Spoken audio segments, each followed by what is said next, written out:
Welcome back, everybody. Let's continue our little drawing for the sci-fi, shall we? So the next one in line is Luna. Luna's story is a little bit different from most characters in this game. So one of the main enemies, one of the most feared enemies within the world of the sci-fi game we've been talking about. And this is something that you'll have to be able to do much later on. In fact, for the first, what I presume would be multiple hours of the game, or the multiple lower scenarios, would be sort of, if you actually came across a nightmare creature, your first instinct and only instinct should be run away, because they're sort of, in a sense, made sort of for a higher level, more experienced character play. But Luna's storyline is curious, as in, when you start off each character, you have sort of a, little mini story that sort of gives you a little bit of an essence of the character and where they've come from. Luna's story is she spawned, well, more so broke out of the cadaver of a nightmare itself. So I don't want to go into it too much because I don't want to ruin anything, but with that, she is quite a weird one. So that's her sort of storyline. She kind of did the, xenomorph, popped out of the old body of a creature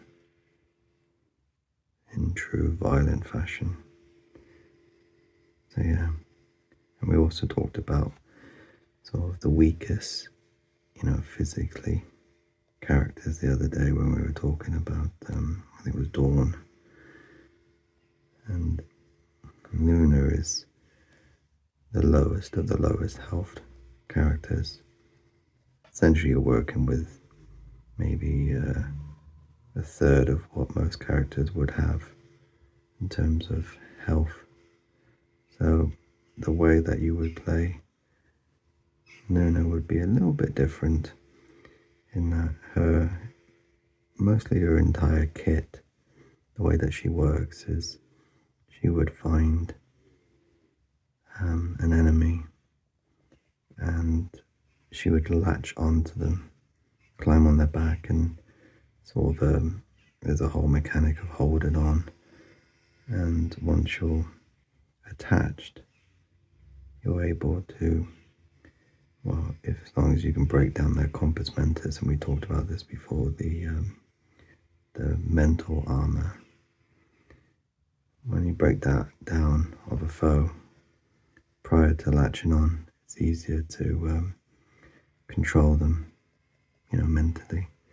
So she's kind of like a strange psychic class in a sense, but kind of more parasitic than, simply using telepathic abilities.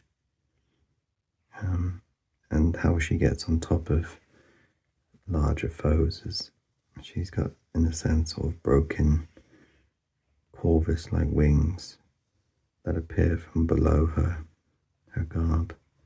And on the back of her, you've got the skull of a nightmare itself. I think from the one that she originally came from, so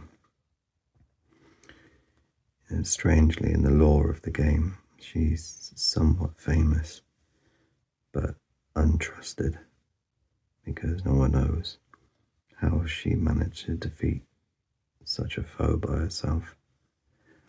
So this is what's down here. This is sort of like the ribs of the nightmare itself that she's sort of appearing from. So yeah, just a bit more lore there, I guess. It's tricky to talk about the lore without saying too much, because I don't want to give away too much from the game itself. But yeah, this is sort of how she's come about. I'll do some little flies here as well. you know. Nice. And then this will be the one of the broken wings that she uses to sort of not so much fly, but kind of forward style, I suppose. She latches onto her prey, and then she'll have to roll against their compass mentis and also roll to hold on to the foe and then control them. So, like all the characters, they'll work ever so slightly different from one another. So, I think anyone playing Luna will have to really think about their enemies they're fighting.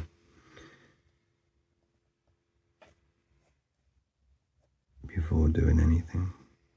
So that'll be our first ability, latch on. And then this is sort of how the talent tree will sort of work. So once you've upgraded the latch on,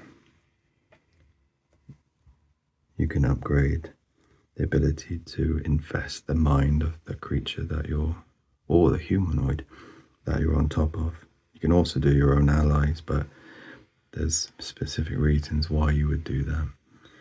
So a parasite sort of just enables you to be able to do, well, make it easier for you to continue holding on and you know, sort of that breaking down the enemy's mental armor. There will also be upgrades where you'll only be able to level up certain things with certain quests completed, scenarios, or even items. So I'm going to do a little eye in a circle there. So for item hooks, this is sort of the main weapon, so the main hand weapon as it were, that once you either construct, find or trade, you can then have it that will open up a new talent tree. And this is sort of the physicality. And also I want the talent trees to sort of mix and match, so just because you're going down one linear path doesn't mean you won't be able to jump up a few and miss a few things that you don't want. Hope that makes sense. Feast is another one. So a little bit macabre, but once Luna's actually latched on to an adversary or an ally, you'll be able to feast and heal. Because like we spoke about, Luna's very, very physically weak, and being able to continue to feast and heal up while latched on is really needed. Kind of gross, I know. And then I have one is a Q, which will be for quest, and that is consume cadaver. And that is a quest that you'll have to do with a certain character called Vigo.